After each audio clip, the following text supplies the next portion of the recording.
Tenía todo el sentido que Jesús González empezara abriendo esta jornada, porque este es uno de los últimos pasos de un proyecto que llamamos Prototipo Lectura Lab y que ha contado con la cofinanciación del Ministerio de Cultura a través de la Dirección General del Libro. En este proyecto precisamente hemos trabajado en ámbitos que ha comentado el subdirector general. Hemos trabajado incluso en el ámbito de la salud, hemos trabajado con recetas de lectura en bibliotecas, fundamentalmente hemos trabajado en zonas de Madrid, en Salamanca, Badajoz, Huesca y alguna zona más que ahora mismo no recuerdo. Ahora lo que yo me propongo hacer como director general de la Fundación Germán Sánchez Ruy Pérez es explicar qué hacemos, el sentido de esto, y que sirva también como una presentación de una especie de menú degustación de lo que vamos a tener la suerte de escuchar a continuación, que son las ideas y los conocimientos de personas que son referencias en el mundo de la lectura. Yo hace muchos años que estoy citando a nombres e investigaciones que se van a... Bueno, son las personas que tenemos sentadas aquí con nosotros. Esto de Prototipo Lectura Lab, en el fondo, trata de lanzar 3 líneas de reflexión que se van a recorrer en esta jornada. Intentar entender en qué situación se encuentra la lectura, identificar las correlaciones o los impactos de la lectura sobre otras variables y a la inversa también identificar qué variables afectan al comportamiento del lector de las personas. Y por último, de esto no vamos a hablar mucho, pero yo lo voy a anunciar, no sé si se me está oyendo ahora. Sí, vale. Eso que llamamos aquí la narrativa. Se trata de trabajar con la lectura para la sociedad y también para los poderes públicos. La Fundación, ¿cómo hace esto? Esto, en primer lugar, yo siempre defino a la Fundación como el dios Jano, con 2 caras. Algunos de los presentes que me conocen lo habrán oído alguna vez. Por un lado, trabajamos en el mundo del libro y por otro lado, trabajamos en el mundo de la lectura. ¿Y cómo lo hacemos? En un ciclo que es el que se explica aquí. Identificamos unos desafíos que pudiera tener la lectura en nuestra sociedad. En segundo lugar, algunos de ellos tratamos de comprenderlos mejor a través de investigaciones y hacemos estudios sobre la situación de la lectura entre los inmigrantes que han llegado a Madrid o la percepción de la lectura entre los jóvenes de 14 a 16 años o las percepciones y las experiencias de los profesionales del mundo del libro en esta época de digitalización. A partir de las investigaciones podemos entender que hace falta generar una actuación. Y esto es lo que llamamos prototipado. En el fondo es una fase de diseño de proyectos. Actualmente estamos en Casa del Lector. Esto es un prototipo y lo que estamos haciendo es experimentar con este prototipo, igual que lo hemos hecho con sistemas de préstamo de e-books en bibliotecas públicas o con sistemas, por ejemplo, de aprendizaje, ¿no?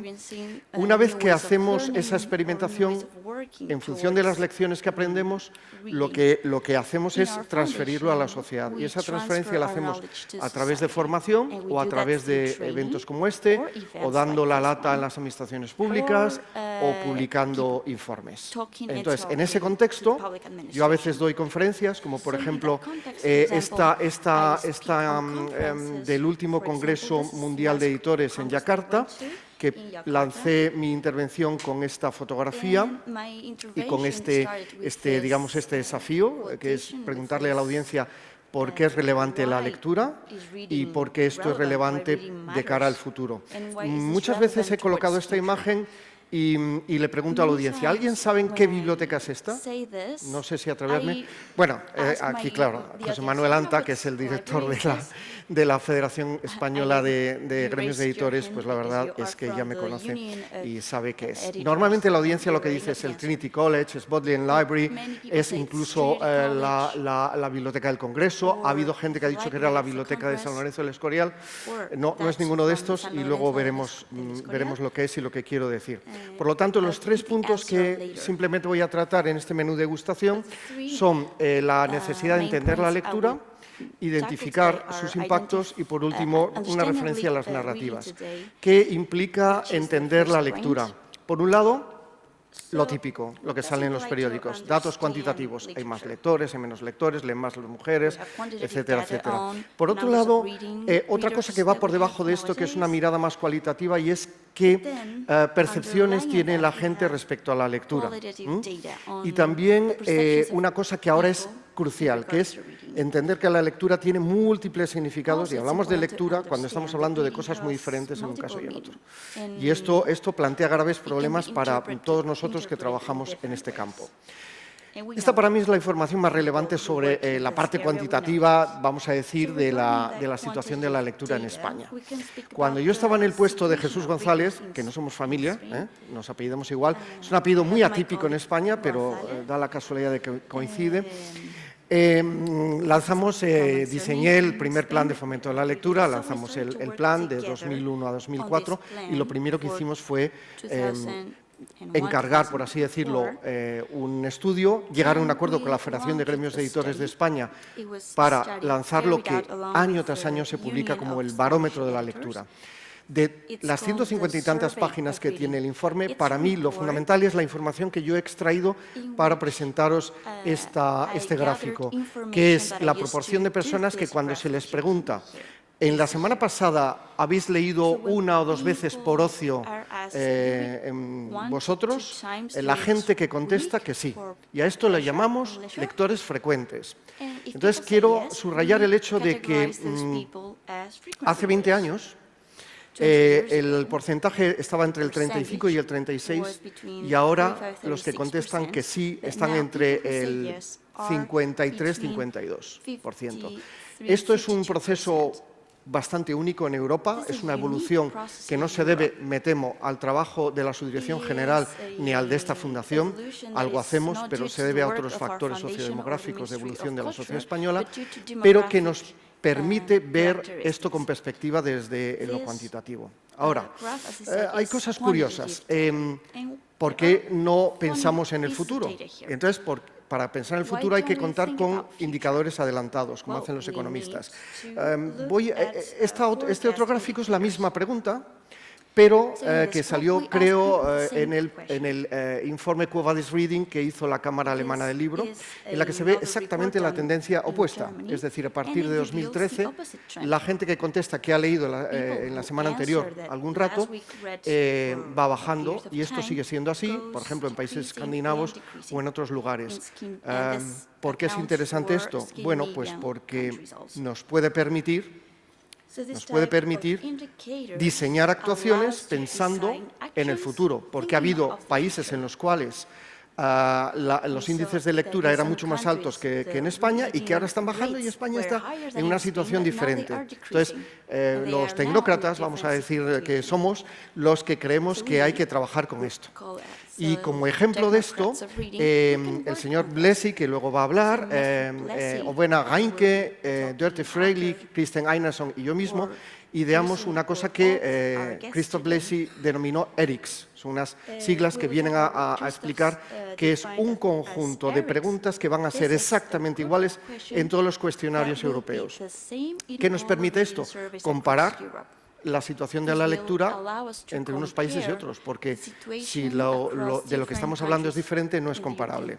Hemos logrado que esto se acogiera en Italia, por la Asociación Italiana de Editores, en Noruega. Obviamente la Federación de Gremios de Editores de España ha trabajado para que la empresa que ellos han contratado adaptara también el sistema, y Eslovenia ahora también va a empezar a utilizarlo. Bien, eso es lo cuantitativo, que es muy importante para pensar en el futuro.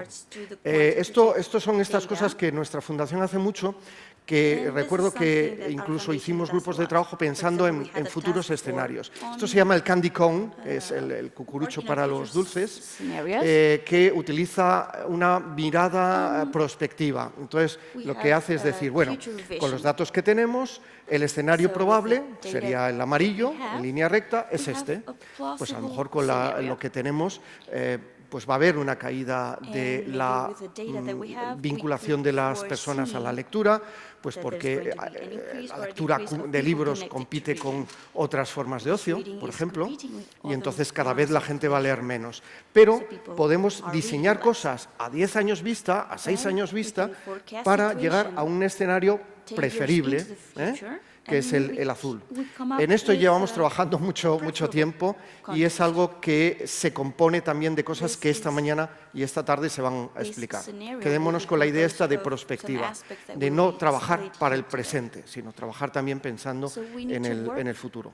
¿Por qué el futuro? Porque hay que visualizar el futuro, como hacían los druidas que iban por los bosques de Germania y iban colocando con runas como pequeñas predicciones a través de letras que se llamaban leer las ramas de las hayas. ¿Cómo se dice en alemán leer? Libros, exactamente igual, porque haya en alemán es libro, o sea, es la misma palabra. Staben, que es la rama, es como una página, y lesen es leer, entender, pensar en el futuro. Buchstaben lesen. Como Christoph nos ha puesto los cascos, no sabe de qué estoy hablando y de repente ha oído una cosa en alemán.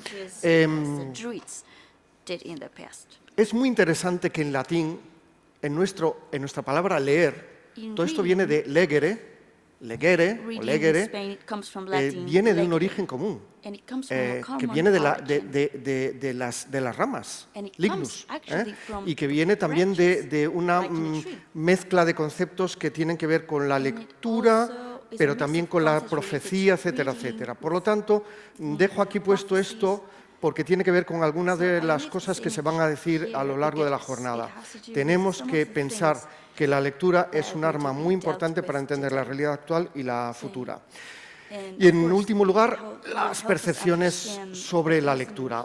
Antes de situarnos aquí en Matadero, hicimos una investigación con grupos de inmigrantes que estaban llegando a Madrid en aquella época, de procedencia latinoamericana, norte de África, China y este de Europa.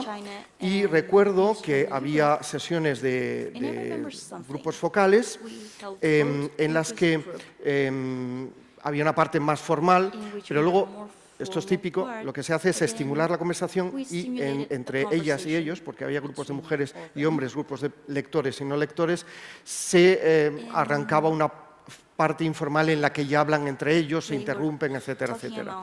Y en un momento determinado, el coordinador o la coordinadora de la sesión, yo estaba al otro lado de un cristal, le preguntó a un grupo de personas que venían de la zona andina qué era para ellas un lector. Bueno, pues una persona lo definió como un señor con barbas, con gafas, que lee libros que yo jamás voy a leer. Es rentista, dijo eso, es rentista y tiene mucho tiempo libre para leer. Todo eso para mí es muy potente porque está diseñando el mapa de los bloqueos o de los problemas que tiene la lectura en nuestra sociedad, de alguna manera. Y entonces, bueno, esto luego yo en otras conferencias lo he reconvertido en otras cosas que tienen que ver con lo digital y demás, pero de verdad es muy importante que sigamos pensando en las percepciones. Bien, ahora, lo último, el caos de la lectura.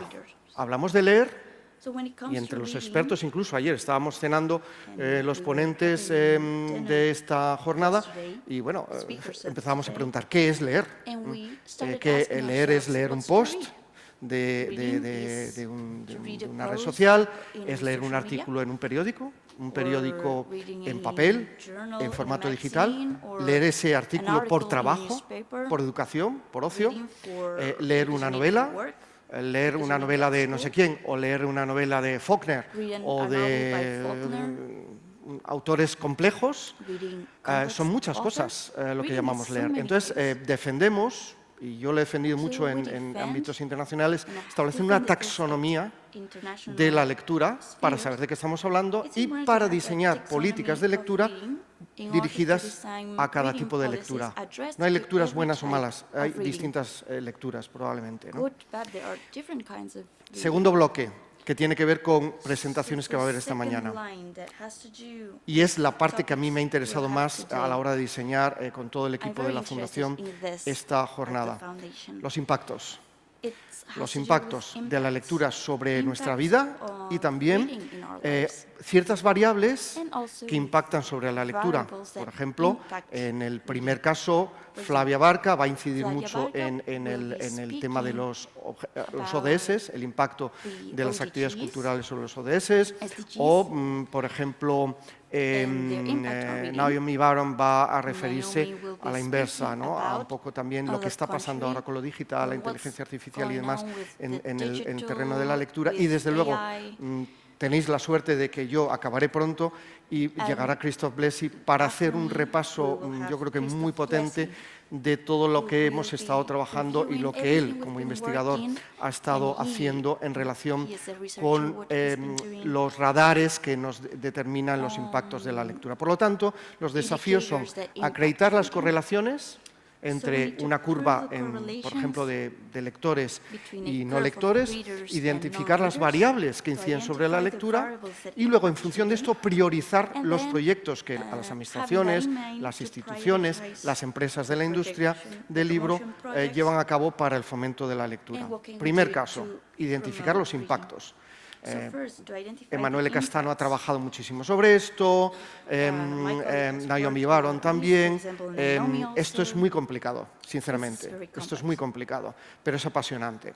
¿Por qué digo que es muy complicado? Pues porque hay posibles correlaciones entre renta per cápita y nivel de lectura de una sociedad. Yo siempre digo que todos los años miro la publicación de The Economist, el primer mes del año, que se llama, traducido al español, El mundo en cifras, y entonces hago una cosa, que es comparar índices de lectura con igualdad entre sexos, respeto de la ley, renta per cápita, creatividad, etcétera, etcétera, etcétera. Y hay una correlación maravillosa. Ahora, eso científicamente me temo que tiene problemas porque puede haber otras variables que incidan sobre esto. O, por ejemplo, la relación entre distintos tipos de lectura, o, por ejemplo, una cosa tan potente como publicar una investigación que dice que la gente que lee vive más tiempo que la gente que no lee. O, por ejemplo, tener en cuenta el impacto de la lectura sobre la empatía con los demás, la sociedad en la que vivimos y todo esto. Ese es el terreno en el que tenemos que trabajar, seguir trabajando, y del que vamos a hablar a lo largo de la jornada. Nosotros, modestamente, con la ayuda otra vez del Ministerio de Cultura, hemos desarrollado una aplicación que se llama Lemétrica, que es un tema que a mí me apasiona, pero que no es tan sexy seguramente entre la comunidad de la lectura en España. Sí lo es en Latinoamérica, que permite a una responsable de una red de lectura o de un ayuntamiento o de una biblioteca poner una serie de informaciones respecto a los componentes de su proyecto y preguntarle a la aplicación que le dé un informe sobre el impacto de su proyecto sobre los ODS. Obviamente todo esto es gratuito y la segunda parte, porque esto le permitirá una evaluación ex ante y presentárselo a sus jefes, por ejemplo. La segunda parte es que también con un QR se puede hacer con los usuarios, que a lo mejor han estado en un club de lectura durante un año, y que den sus opiniones. Estamos hablando de un cualitativo, ¿no? La ventaja de esto es que luego les sale otro informe, que puede ser equivalente al que hizo a priori o el posterior, y se lo puede decir al concejal de Hacienda de su municipio, por ejemplo, y convencer a la gente. Por último, eso tiene que ver con la narrativa. Tener una narrativa convincente. Los que trabajamos en el mundo de la lectura tenemos la tendencia a incidir en la parte maravillosa, emotiva, recordar la infancia y todo esto, los libros que nos han gustado y todo esto. Pero hay que hablar de la incidencia positiva en la sociedad. Hay que apoyar a los ministerios, a las administraciones públicas en general, para potenciar los servicios públicos con esta narrativa. Y luego también hay que dar ideas y argumentos a la sociedad. Esto es un ejemplo de una cosa que hicimos cuando estábamos todos encerrados en nuestras casas en plena pandemia. La Cámara del Libro alemana me pidió que participara en un grupo de trabajo para una cosa que se iba a presentar al Parlamento Europeo para defender a las industrias culturales europeas.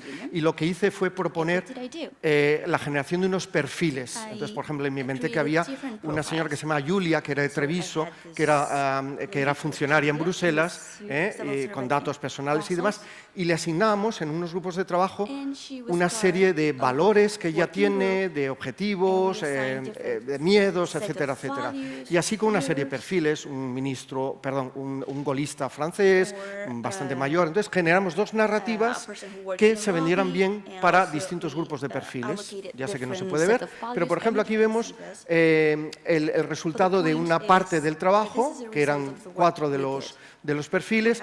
Había una definición, por ejemplo, Etienne era un golista de 70 años, tenía una serie de aspiraciones, iba a tener conflictos con nuestro proyecto determinados, pero iba a recibir una propuesta de valor, algo que a él le iba a gustar y se lo iba a llevar, se lo iba a meter en el bolsillo, porque se vinculaba a unos beneficios. Y lo mismo con todos los demás. Entonces, los ibas encuadrando en un tipo de narrativa o de otro.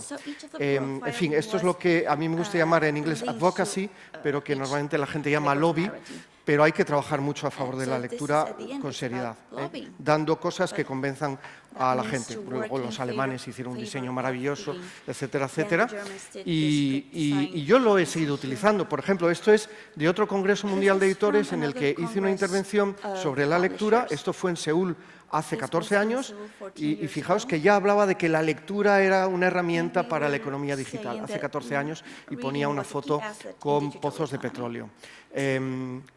Casi finalizando, esto es lo que antes os he presentado. Yo lo que hice fue acabar mi presentación en el Congreso de Editores de Yakarta de hace 2 años, explicando por qué la lectura es importante, porque es un activo estratégico en la sociedad digital. No he cambiado mucho de ideas desde Seúl hasta Yakarta. Y lo que proponía es que hubiera menos iteraciones, menos repeticiones, menos inercias y más innovación, que es un poco también de lo que vamos a hablar esta mañana. ¿Por qué utilizo esta imagen? Pues porque cuando los diseñadores de una de mis manías personales, que es Star Wars, pensaron en la biblioteca de la Torre de los Jedi, hicieron un concepto de biblioteca que a mí me parece absolutamente absurdo e inercial, que es colocar objetos, cuando en las bibliotecas, pues seguramente en ese mundo en el que la gente se puede trasladar a mucha mayor velocidad de lo que es la velocidad de la luz, pues lo lógico es que estén en algún tipo de incrustación orgánica, ¿no? Todo esto al final lo cierro con un concepto que improvisé ayer en la cena con los oradores y lo he metido esta mañana. Este señor de aquí es Platón. Yo le tengo mucha manía a Platón, ya se están riendo. Platón en el Fedro, cuando yo estaba en BUP, me hicieron leer, una profesora a la que yo odiaba, los diálogos de Platón, en la edición de Porrúa, todos los diálogos, y Fedro. Ahora creo que era maravillosa esa profesora, por supuesto. En Fedro, Platón lo que hace es criticar a un joven por su afición a leer libros. En la época de Platón, la literatura, por así decirlo, era oral, y por eso cuando uno lee la Ilíada dice, ¿por qué repite? Todo el rato están repitiendo las cóncavas naves de los aqueos. ¿Pero por qué? Pues porque era un recurso para que quien lo contara pudiera tener unos segundos para recordar las cosas. Entonces, Platón, en los argumentos que utiliza, hay cosas que yo veo ahora en la época esta digital, y hace muchos años estuve cenando con una persona que fue ministro de Cultura, Semprún, cuando yo estaba en el ministerio.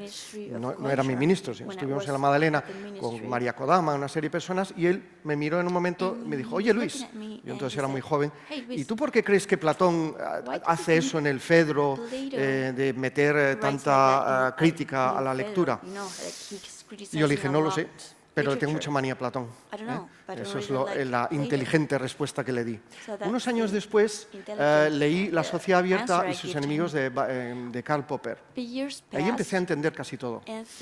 Platón tiene una visión de la vida y de la sociedad inmovilista, Señor Benzo, tiene usted ahí un asiento en la primera fila. Inmovilista y muy cerrada, porque lo que quería era que todo fuera inmutable, que todo fuera el ideal de Benzo, el ideal mío, etcétera, etcétera. Y eso era lo que quería Platón. Y lo que hace Popper, libro que recomiendo a cualquier persona interesada por la lectura y por la política, esto lo hace en plena guerra mundial en Oceanía, a donde él escapó, y escribe este libro en el que deconstruye todo esto y escribe frases como que la vida es estar aprendiendo. Primer elemento. Segundo, que a veces para los problemas hay diversas soluciones. Y eso a mí me parece muy potente en este momento. Y voy a acabar con Aristóteles. Es una anécdota que conté en la última feria de Frankfurt. Tuvimos un diálogo, Micha Kovac, Kristen Einarsson y yo mismo, sobre la relación entre la lectura y la democracia. Y parece ser que la anécdota que conté a una persona de un periódico, el más importante en Alemania, le llamó la atención y lo sacó. Y es el momento en el que llega un hombre de provincia, es un chico, Aristóteles, a la Academia de Platón, y le empiezan a hacer bullying los demás de la escuela, porque ellos, la forma de leer que tenían, lo llamaban leer, igual que hay mucha gente que llama leer a escuchar audiolibros. Es decir, para mí, lo que tenemos que hacer es definir la lectura, porque los impactos en el cerebro son diferentes. Leer en braille, leer texto, leer lenguas semíticas tiene una relación con el cerebro muy diferente a leer en lenguas como la nuestra, por ejemplo, ¿no? Escuchar libros es otra cosa. O sea, es un universo muy amplio. Vuelvo a la taxonomía. Bien, acabo con la anécdota de Aristóteles, porque es un poco el espíritu de esta jornada. Entonces, ellos se reían de él porque él se sentaba a leer libros, que eran pergaminos. Ellos no leían así. Ellos tenían a una persona que era un esclavo llamado agnonosté, que se encargaba de leerles los libros. Y a Aristóteles le pusieron el mote de agnonosté, era como un insulto. Y yo creo que lo que pretendemos con esta jornada es que todos seamos agnonostés, presumir de ello y ser capaces de, bueno, definir el impacto que tiene la lectura sobre nuestras vidas. Ese es un poco el sentido. Ahora vais a ver cómo poco a poco vamos entrando en este terreno ya con seriedad y no con la introducción que yo acabo de hacer. Ahora le voy a pedir a